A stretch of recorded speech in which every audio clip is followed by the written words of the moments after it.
तो last episode के and पे हमने देखा था कि मास्टर च्योक को अपने साथियों के साथ ब्लड रात को वहां पर चारों तरफ से कॉर्नर कर लेता और कहता है कि तुम्हें ये फूल हमें देकर ही जाना पड़ेगा और तुम यहाँ से भागकर भी नहीं जा सकते, तुम्हारी हालत काफी ज्यादा खराब हो चुकी है। तो ब्लड रात उसे कहता है कि देखो तो जरा, तुम सभी लोग कीड़े मकोड़ों को लगता है कि तुम लोग मुझे रोक सकते हो। अगर डिमोनिक कल्ट के हाई ऑफिशियल यहाँ पर नहीं है तो इसका मतलब यह है कि तुम सभी कीड़े मकोड़े इस लायक नहीं हो कि तुम मुझे रोक सको, चाहे मेरी हालत कैसी क्यों ना हो, लेकिन तुम सभी लोग इस लायक नहीं हो कि मेरे सामने खड़े भी हो सको। अब यहाँ पर चुपचाप मेरे रास्ते से साइड पर हट जाओ, वरना मैं तुम्हारी बॉडीज के टुकड़े टुकड़े काट दूंगा और मैं अपनी इस ब्लड लाइन फिस्ट टेक्निक के साथ तुम सभी को मार डालूंगा। तो इसी के साथ ही दूसरी तरफ से मास्टर च्योक को कहता है कि हाँ, मुझे पता था कि यहाँ पर ये फूल तुम्हारे पास है और तुम्हारे पास है, फूल को छीन पाना काफी ज्यादा मुश्किल है, इसी वजह से मैं पूरी तैयारी करके आया हूँ। तो अपने पास से एक नीडल बॉक्स निकालता है। तो वो कहता है ऐसा कैसे हो सकता है, ये तो 1000 क्विल नीडल लॉन्चर है, ये तुम्हारे पास कहाँ से आया और तुम इसे कहाँ से लेकर आए हो। तो च्योक उसे कहता है कि हाँ, इसे हासिल करना काफी ज्यादा मुश्किल था, इस चीज को हासिल करने के लिए मुझे बहुत सारा पैसा खर्च करना पड़ा, लेकिन मैं सिर्फ एक नहीं बल्कि अपने लिए काफी सारी लेकर आया हूं ताकि तुम्हारे जैसे बुढ़े खूसट का मुकाबला किया जा सके।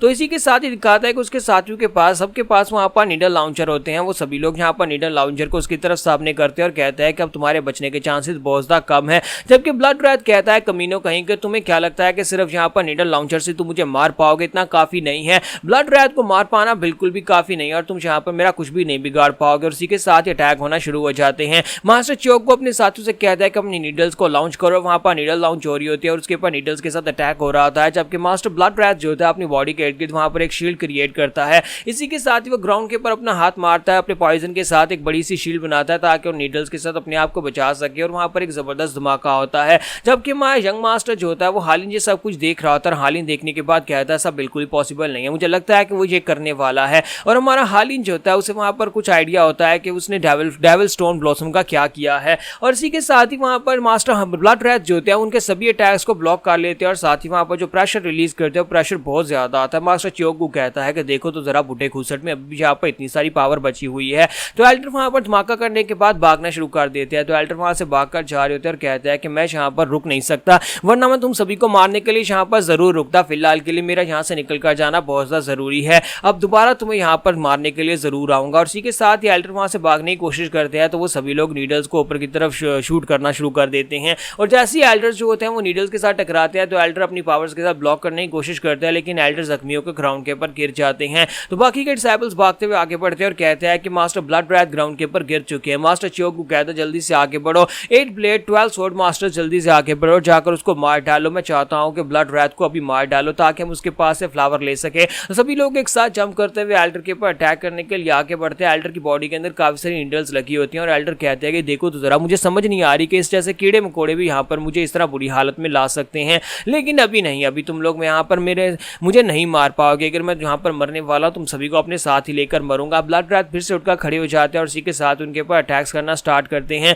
वो वहां पर अपने पंजे को ही घुमाकर स्ट्राइक्स लगा रहे होते हैं और जिसकी बॉडी के ऊपर भी कट लगाते हैं उसकी बॉडी कट जाती है। मास्टर मोर इसके साथ साथ मास्टर वूक भी, वो लोग भी ये देखकर काफी ज्यादा हैरान हो रहे होते हैं क्योंकि उन लोगों ने इस तरह की साइड पहले कभी नहीं देखी होती, क्योंकि उन लोगों ने यहाँ पर ऐसा कुछ नहीं देखा था। ये डिमोनिक मास्टर्स और एक दूसरे को उसी तरह से मार रहे होते हैं, उनकी बॉडीज के टुकड़े टुकड़े हो रहे होते हैं। मास्टर मोर सोच रहे होते हैं कि मुझे लगता है कि ये यंग मास्टर हालिन के लिए पहली बार है, वो पहली बार यहाँ पर किसी को खून खराबा करते हुए देख रहा है। लेकिन हालिन जो होता है पूरी तरह से शांत होता है क्योंकि हालिन अपनी लाइफ में इतना कुछ देख चुका है, उसके लिए बिल्कुल भी नया नहीं था। हालिन क्योंकि जाहिर सी बात है फ्यूचर में काफी लंबी अरसे तक जिंदगी गुजार चुका है, तो सब कुछ पहले से पता है। तो हालिन जो होता है वो कहता है मुझे लगता है कि उन लोगों ने मास्टर ब्लड रैथ को मार डाला है। तो ब्लड रैथ की हालत और भी खराब होती है और वो अपनी आंखें बंद कर देता है। उसकी हालत इतनी खराब होती है कि वो पानी के अंदर गिर जाता है और वहां पर खून ही खून बिखरा होता है। तो वो सभी स्वॉर्ड मास्टर्स आगे बढ़ते हैं। मास्टर च्योक को कहता है जल्दी से इसकी बॉडी को सर्च करो और मुझे बताओ कि क्या वो फ्लावर इसकी बॉडी के ऊपर है या नहीं। तो वो सभी लोग जाकर उसके कपड़े चेक करते हैं और कहते हैं नहीं सर, इसके पास वो फ्लावर नहीं है। तो मास्टर च्योक को कहता है जल्दी से फिर से देखो और मुझे वेरीफाई करके बताओ कि इसके पास वो फ्लावर था।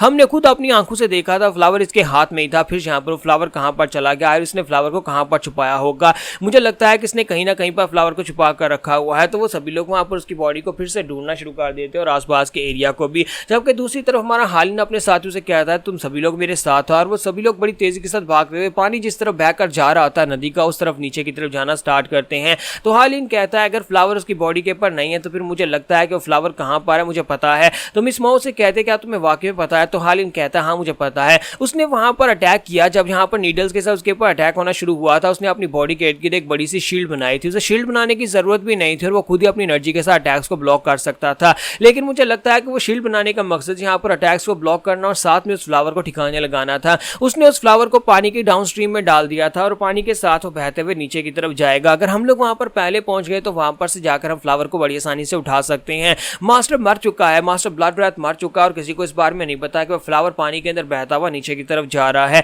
अगर हम लोग मास्टर च्योगो और उसके साथियों से पहले वहां पर पहुंच जाते तो जाकर उस फ्लावर को उठाकर वहां से बड़ी आसानी से निकल जाएंगे और किसी को पता भी नहीं चल पाएगा। इसलिए हमें तेजी के साथ आगे बढ़ना होगा, जल्दी से जल्दी वहां पर जाना पड़ेगा, क्योंकि अगर वो लोग भी हमारा पीछा करेंगे तो फिर हमारे लिए काफी ज्यादा मुश्किल हो जाएगी। तो ये लोग और भी तेजी के साथ भागते हैं और वहीं पर सामने उन्हें नदी के अंदर पॉइजनस एनर्जी दिखाई देती है, जैसे कि फ्लावर वहां पर बहता हुआ जा रहा हो। तो बड़ी तेजी के साथ वहां पर पहुंचते हैं। वहां पर जाने के बाद यंग मास्टर हालिन और उसके साथी जो होते जाकर उस फ्लावर को निकाल लेते हैं। तो हालिन कहता है ये तो डेविल स्टोन ब्लॉसम है, ये वाकई में वही फूल है। और इसी के साथ ही मास्टर च्योगजोंग को कहता है जरा इस फूल को अपने हाथ में पकड़ो। और साथ ही हमारा हालिन अपने पास से पॉइजन की एक शीशी निकालता है और उस पॉइजन की शीशी निकालने के बाद उस फ्लावर के ऊपर उस पॉइजन को डाल देता है और कहता है कि ये लो मैंने यहाँ पर इसके ऊपर पॉइजन डाल दिया। तो वो कहता है कि इसके ऊपर पॉइजन डालने का क्या मकसद है। तो हमारा हालिन कहता है कि मैंने इसके ऊपर पॉइजन इसलिए डाला है ताकि अगर यहाँ पर कोई हमसे इस फूल को छीन भी लेता है तो कम से कम इसको खाने के बाद या फिर इसको पकड़ने के बाद वो इससे धोखा खा जाए। तो इसी के साथ ही वो लोग उस फूल को वहां पर उस बॉक्स के अंदर रख लेता है। तो हमारा हालिन बॉक्स के अंदर रखने के बाद कहता है कि देखो तो जरा हमने यहाँ पर बड़ी आसानी के साथ इस फूल को हासिल कर लिया, हमें कोई फाइट भी नहीं करनी पड़ी और बड़ी आसानी के साथ हम लोगों ने यहाँ पर इस फ्लावर को ले लिया है। हमारा हालिन कहता है कि मुझे लगता है कि च्योगो के साथ ही बहुत ही जल्दी यहाँ तक पहुंचते ही होंगे, फ्लावर हमारे पास आ चुका है, हम चुपचाप यहाँ पर से निकल चलते हैं, चलो किसी सेफ जगह के ऊपर चलते हैं। तो वोक्जियोंग कहता है कि मुझे तो यकीन नहीं हो रहा कि इस फूल को हासिल करना इतना ज्यादा आसान था। जहाँ पर बाकी की फैक्शंस एक दूसरे के साथ लड़ मार रही है वहां पर हमने फूल को बड़ी आसानी से हासिल कर लिया है। वो लोग एक दूसरे के गले काट रहे हैं सिर्फ और सिर्फ इस फूल के लिए और हमें यहाँ पर किसी बैटल में हिस्सा भी नहीं लेना पड़ा, हमने बड़ी आसानी से इस फूल को यहाँ पर से हासिल कर लिया। तो वहाँ हालिन कहता है कि यही समझो कि हमारी किस्मत बहुत ज्यादा अच्छी, तो ये जो फूल हमारे हाथ में आ गया है, चलो अब चुपचाप यहाँ पर से निकल चलते हैं, इससे पहले किसी को पता चले। तो हालिन के हाथ में वो बॉक्स होता है लेकिन वहीं पर से वो गायब हो जाता है और इस बात से हालिन बहुत ज्यादा हैरान हो जाता है कि ये अचानक से क्या हो गया। तो मास्टर ब्लड रैथ फिर से वहां पर पहुंच जाते हैं और वो उसके हाथ से उस बॉक्स को ले लेते हैं और कहते हैं बेवकूफो, तुम्हें क्या लगा था कि ये फूल इतनी आसानी से तुम्हें मिल जाएगा बिना किसी फाइट किए और तुम्हें लगा था कि तुम यहाँ पर से फूल लेकर निकल जाओगे। ये फूल मेरा है और मैं किसी को भी नहीं देने वाला। और इसी के साथ ये लोग बहुत ज्यादा घबरा जाता है कि एल्डर अचानक से यहाँ पर कैसे आ गए, क्योंकि एल्डर तो वहां पर मर गया था। तो इन सभी को यही लगा था कि एल्डर मर गया है, लेकिन असल में एल्डर मरा नहीं था, बल्कि वहां पर उसने अपनी वाइटैलिटी को वहां पर जीरो किया था और उसकी हालत खराब हो गई थी। लेकिन उसने अब यहाँ पर अपनी लाइफ फोर्स को बर्न करना शुरू कर दिया है ताकि ये फूल लेकर यहाँ से निकल सके। तो एल्डर वहां पर आने के बाद जैसे हमारा यंग मास्टर जो होता है वहां से निकलने लगता है, इसी के साथ ब्लड रैथ उसके ऊपर अटैक कर देता है और कहता है कमीनों मैं तुम्हें बिल्कुल भी नहीं छोड़ूंगा, तुम जो भी हो लेकिन तुम यहाँ पर से इस फूल को लेकर नहीं जा पाओगे। और जैसे वो हालिन के ऊपर अटैक करता है, हालिन उड़ता हुआ पीछे जाकर जंगल में जाकर गिरता है और दूसरी तरफ उसके साथी जो होते हैं बहुत ज्यादा घबरा जाते हैं। तो एल्डर उनसे कहता है कि तुम्हारे जैसे बेवकूफों की कोई कमी नहीं है, आज तो बहुत सारे ऐसे बेवकूफ इकट्ठे होकर आ गए हैं, उन्हें लगता है कि वो ब्लड रैथ का मुकाबला कर सकते हैं। मुझे लगा था कि मैं यहाँ पर इस फूल को लेकर जाऊंगा और जाकर आराम से किसी सेफ जगह के ऊपर बैठकर खाकर इसकी एनर्जी को एब्जॉर्ब करूंगा, लेकिन लगता है कि अब यहाँ पर इसे एब्जॉर्ब करने का समय नहीं है, बस जल्दी से इसको खा लेता हूँ। और एल्डर वहीं पर खड़े खड़े उस फूल को चबाना शुरू कर देता है और उस फूल को खा जाता है। लेकिन एक बात जो एल्डर को नहीं पता थी वो ये थी कि इस फूल के ऊपर पॉइजन डाला गया है। तो यहाँ पर हमारी एपिसोड 11 का एंड करेंगे और नेक्स्ट एपिसोड में देखेंगे कि अब आगे क्या होने वाला है।